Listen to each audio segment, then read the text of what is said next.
just got back from the park, and I want to see how he does. I gave him the ball. I'm curious to see if he messed with it at all. There might not be any signs if he did.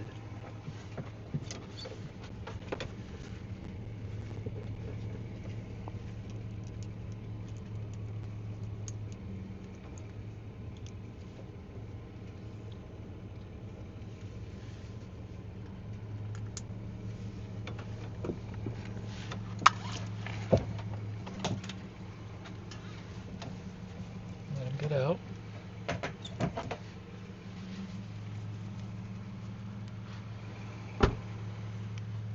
Oh, he doesn't like the truck noise, so I'm going to turn it off for now.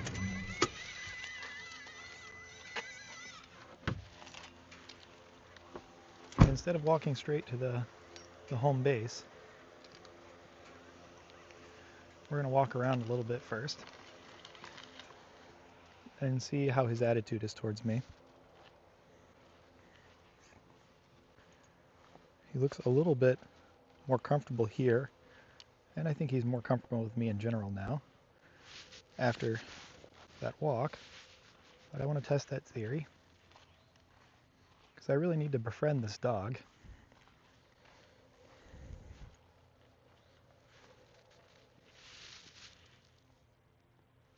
We need to be best buds.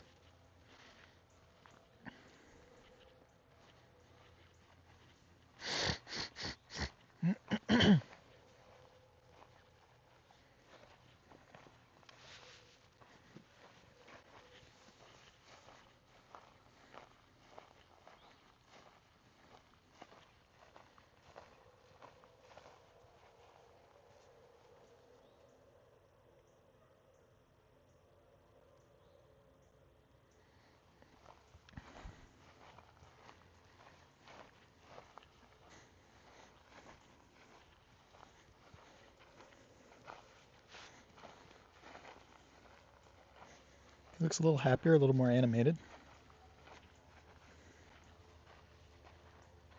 I just mostly need him to start feeling safe.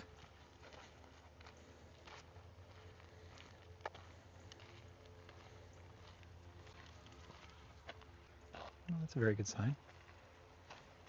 Looks a little better.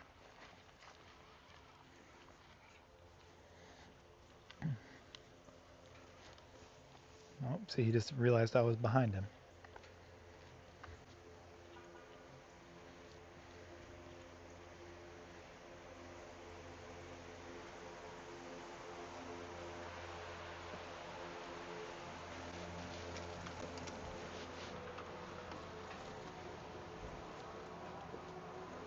I want to see if he'll enter ahead of me.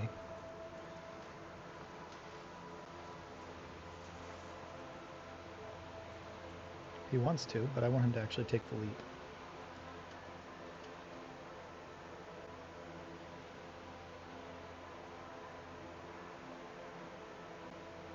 On his own. If he can conquer one of his fears, he can conquer all of them.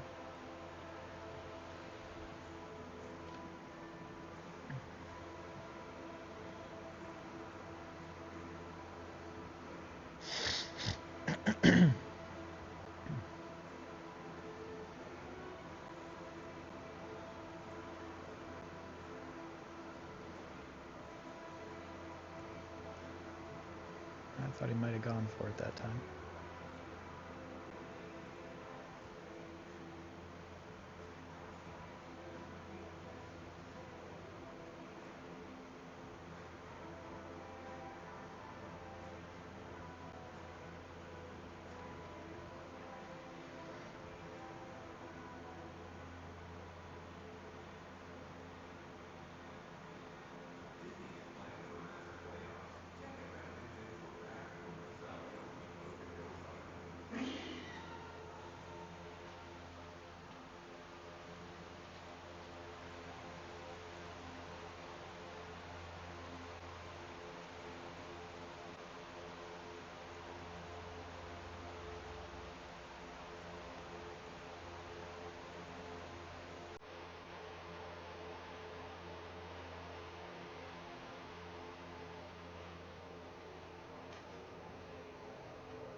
man. Start me calling to Luke more, now he'll come up to me and stick my hand through the fence. He's like, yeah, buddy. Yeah, he's getting there. Yeah. I made some progress with him today. I've been out with him for about an hour and a half, maybe 2 hours actually, now that I think about it. And, well, that's interesting. He's really, he likes attention. He's just nervous about it. Because I think we heard from the family that picked him up that, like, the neighborhood said that there's other kids chasing him around wherever he originally came from. So I wanted clarification on that one, because I think that I remember Lizzie saying that he was, like, basically just, like, raised on the street. Is that right? Or it was like, I think it's... Or adjacent to that? The family was breeding dogs and they quit, or if they just didn't have enough to take care of the dogs they had, apparently. Yeah. That lady that picked up that whole family, she talked to the people and they were like, oh yeah, if you want to take them, then that'd be good. Okay. So he was somewhere... His dad is Hank.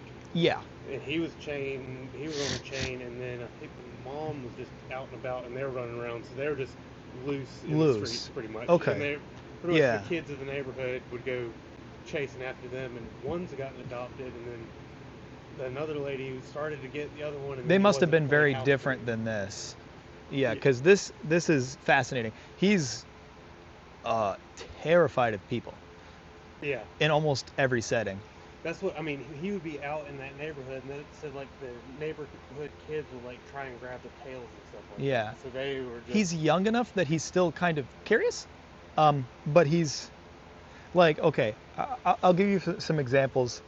Actually, you may wonder, what the heck was he doing? Just standing there in the doorway. Oh, yeah. Was he nervous about doors, too? Well, he's not nervous about doors.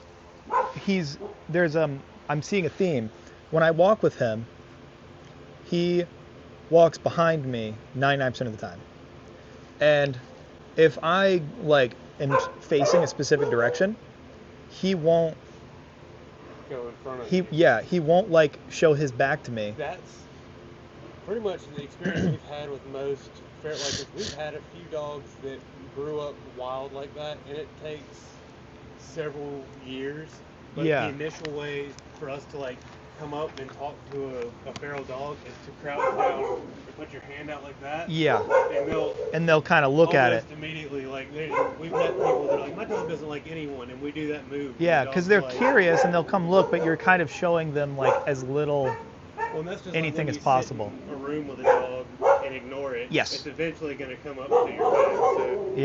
So he doesn't want eyes on him. If he's looking on him too much. Yeah, all of his stuff is, like, it's kind of like borderline feral dog stuff. And like you said, like, a lot of times that takes, like, several years. But ideally with him, this doesn't take several years, right? Yeah. Most of the ones we have that go like that, like, we had a 2-year-old German Shepherd that someone got scared of him and let him loose in weight room, and we caught him in our pen, and now we were working on him forever, and then he accidentally got out, and in the 2 hours he got out, someone hit him hard, so he broke his femur, went to NC State, we fixed it, he came back home, he sat down weirdly, like, turned, broke again. I met him. Yeah, so that's I met him. So Crenshaw, now he's cool with people, but it took a few years. It took a few years. Yeah. And it took him going to the hospital and having to be observed. I was supposed to keep him put up, like, he had to go in and out of a kennel with us connected to him to make him, like, help him down the stairs. Yeah. He eventually found out that we weren't that bad. Yeah. Yeah, exactly. Kind of forcefully by accident. Yeah. Unfortunately, he had to realize. Yeah. Really, so it means that situation can work. It'll be better off if they don't have to go through that. To the hospital. Yeah. Well, and I'll tell you the approach that I took with him today is, like, I kind of explained what I was doing because I record everything, obviously. So I kind of explained what I was doing for the first few minutes, and then the rest of it I was, like, silent, like, 98% of the time. I didn't talk at all to him or to really anybody else or to the camera or anything. I just walked around for, like, over an hour at the park, and I just looked at stuff and then would kind of show it to him and then would just kind of, like, keep walking.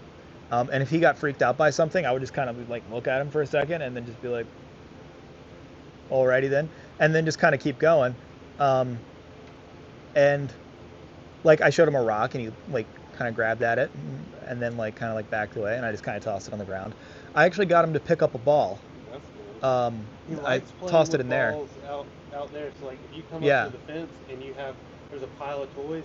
By the time you come back, that pile of toys and you Yeah. spread out, or if you give him a toy through He's the fence, he's playing by he comes himself, right up right? to you. But Yeah. if you're in the thing with him, he's like, all right, just. He wants nothing to do with you. Yeah, So exactly. he's got it. He's got it in him. He just does. needs Most a lot dogs of do. No eye contact and Yeah. silent time with people. Kind of just like walking around and just kind of like working with him like really slowly, like you said.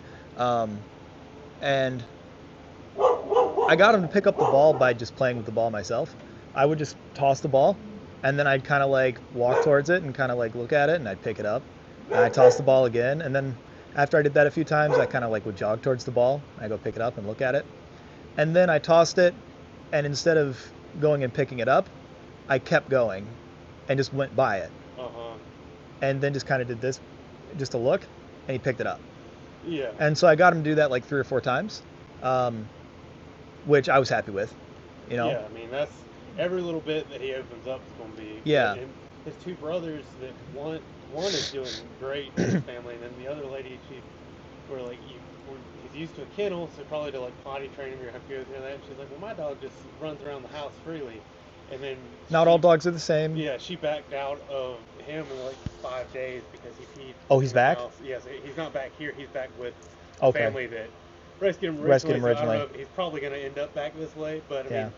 mean, he's still having trouble with like kennel potty training. So like to expect him to just, Yeah. I mean, he's a puppy, so people need to be. Just Well, and okay potty with training, potty training. like to be very frank, when it was a 2nd floor apartment. I don't even offer that Yeah. at all ever to anybody. Well, that's a homeless Because thing. you do that at your house because that's more routine oriented than anything else. And When like it's I'm not on a gonna do 2nd floor it. apartment. Yeah. I've gone on a trip somewhere and we stayed in like an Airbnb that was like on the 8th level and had our dog with us, and I was like, I could never live in an apartment with an elevator and a It's dog tough. that needs to go to the bathroom. Yeah, like how do you Leaving need to the be able to door get out open. pretty quickly, like Yeah. yeah. Well, because they think, well, I'm out of the house and I'm gonna do it right here. Yeah, that was the last time I ever took a dog Yeah. on that kind of trip. So, Yeah, Because mine are used to like the front door and then there's open fields. exactly. Yeah. No, but like with him, He got nervous. I stuck my hand out going like that, and then he gets nervous. So yeah, he gets nervous by almost anything. stuff thrown. But the other good thing that I got today was, he acted like I didn't get him to do anything.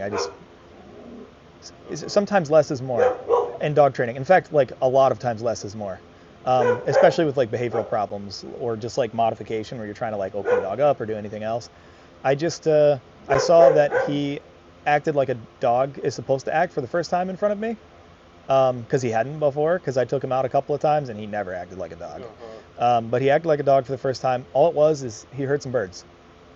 And Yeah. instead of just kind of like still slinking along, like looking around, he like perked all up, tail went up, wagged a little bit, and he ran in front of me. He ran out in front of me looking for the bird. And I was like, okay, all right, good, yeah. Yeah. I went to a trainer with Roman, and that was one of the things that she said. She was like, just get him on leash and like stand comfortably in a spot, 15, 20 minutes. She's Yeah. like, usually I get teenagers to sit on their phone and do this Yeah. as part of her training, and it's like, Yeah, and we sat on a bench for a little so bit. that's like, it's good to do it outdoors. You just sit there for a minute, and then they start hearing other stimulus, and you're like, okay, this guy's not reacting. Yeah. It's not that big a thing. Exactly. And then the other big thing that I'm gonna do another Flexi plug, but I like it because like they're still attached to you, but it allows them to react, and it lets them hide. Yeah. Because sometimes like the instinct for most people and for like a trainer is to like see the dog kind of run off and try to hide and like prevent them. Yeah. And like that's natural, it makes sense. And for a lot of dogs, like you take like a separation anxiety case, 95% of the time separation anxiety is equivalent to nothing. Like they kind of like freak out when you leave and they're in like crate or something like that, or in the house, and you just bang on their crate a couple times, tell them to knock it off, and then like they stop. Like sometimes it's just that simple. In fact, a lot of the time it's almost nothing. But then when it's really like actually something, then you have to like start doing a lot more than that.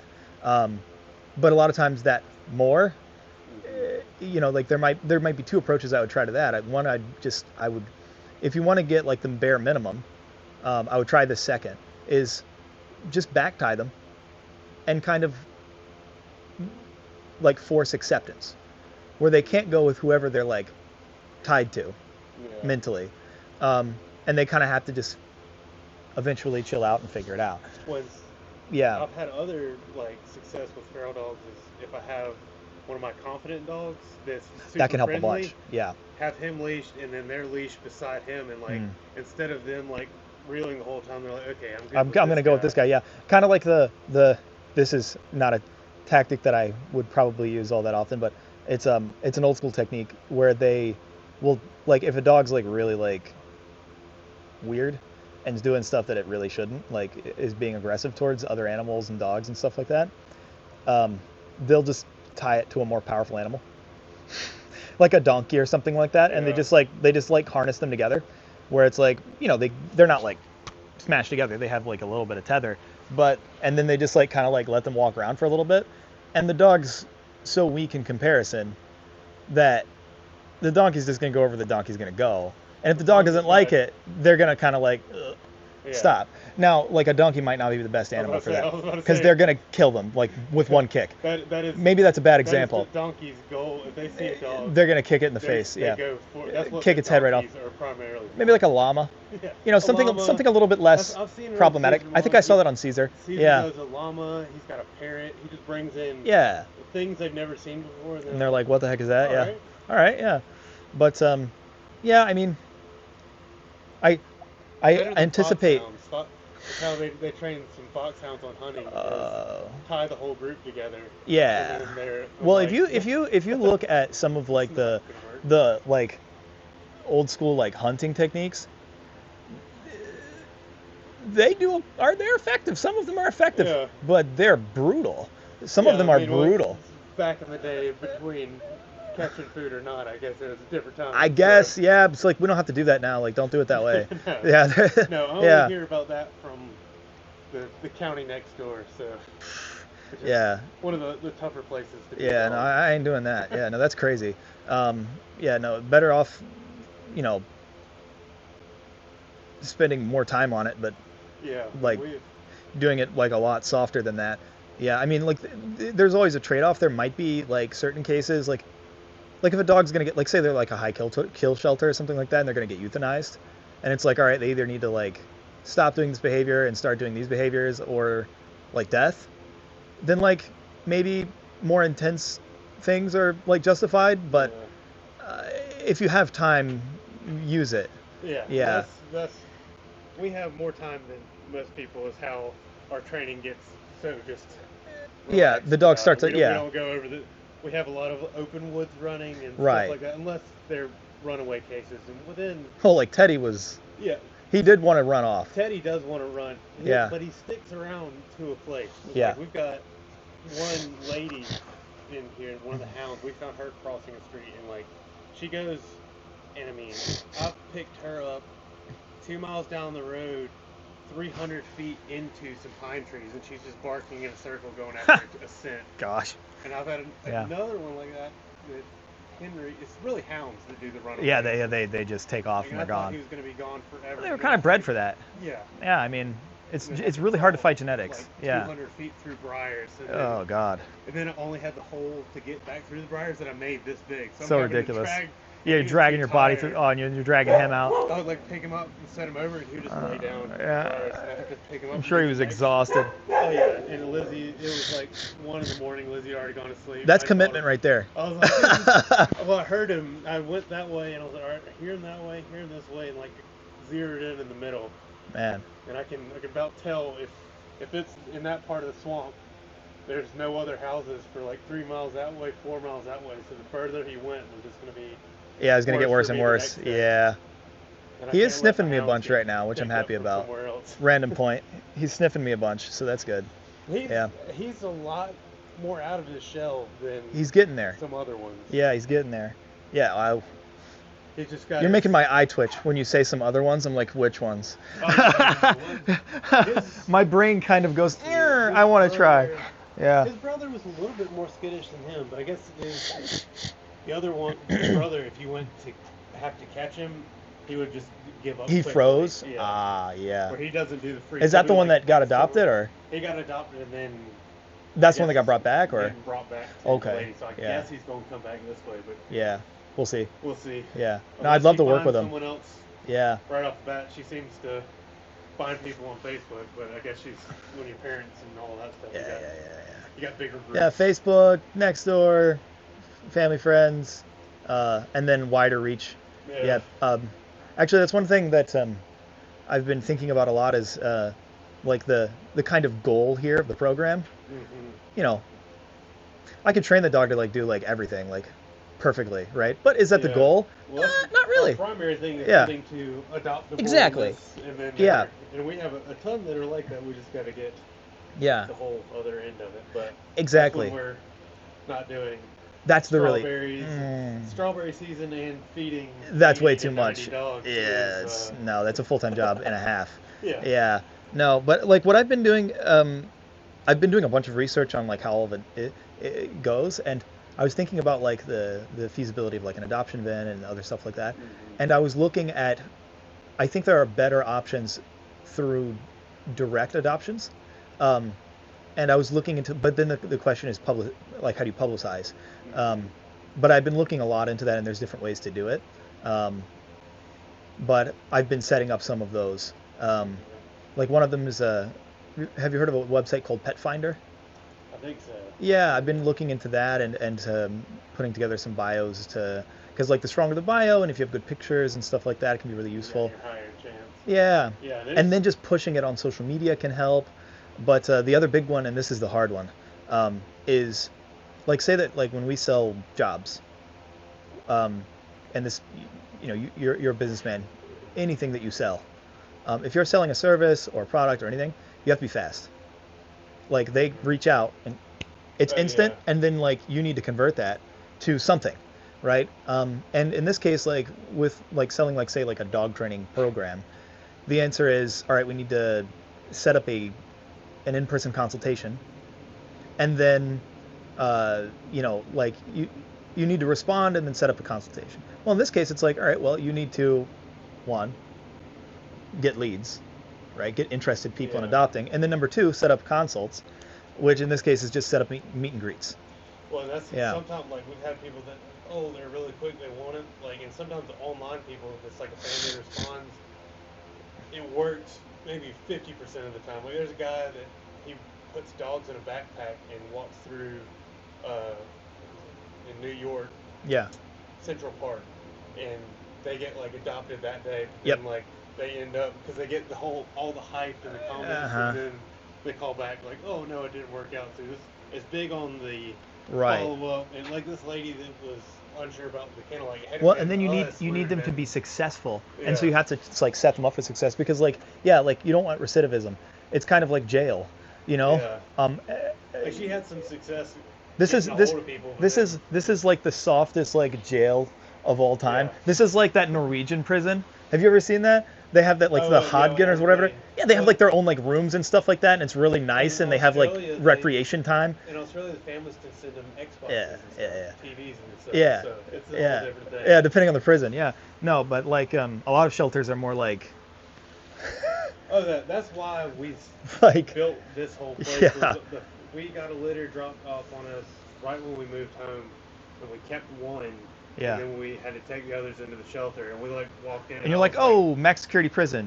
That's like not cool. When you walk into a big open concrete everything, no AC, no heat, and I'm like, Oy. I don't really feel good leaving here. But a lot of shelters are no AC, no heat. So that's just. Yeah. And then they're technically half our capacity. We had everyone inside the building, but our abilities. Yeah. But we'll get there. Yeah. I'm about to pop out 3 dogs real quick, and then. What you guys doing? Going running? Oh, you going to town? Yeah, nice. yeah. That's what I've been at strawberries all day, so we're getting that all figured out. So all these 90-degree days have not. We need it to stay Like a little 80s yeah. lower would be great for Would be strawberries, great. but like 90 is like they all decided It to just ripen torches, once, yeah. and then they like start baking. Yeah, and you're like, So oh it's crap, yeah. Then like now I have to clean all of these off, Yeah. so that more will come behind it because you don't clean them off.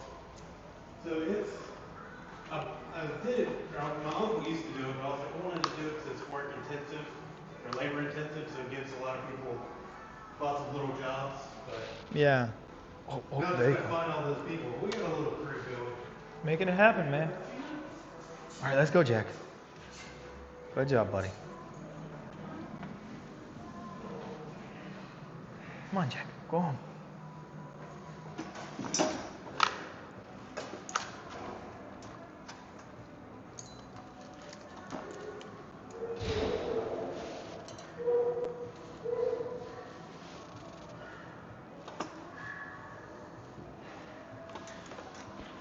Good boy. All right, buddy.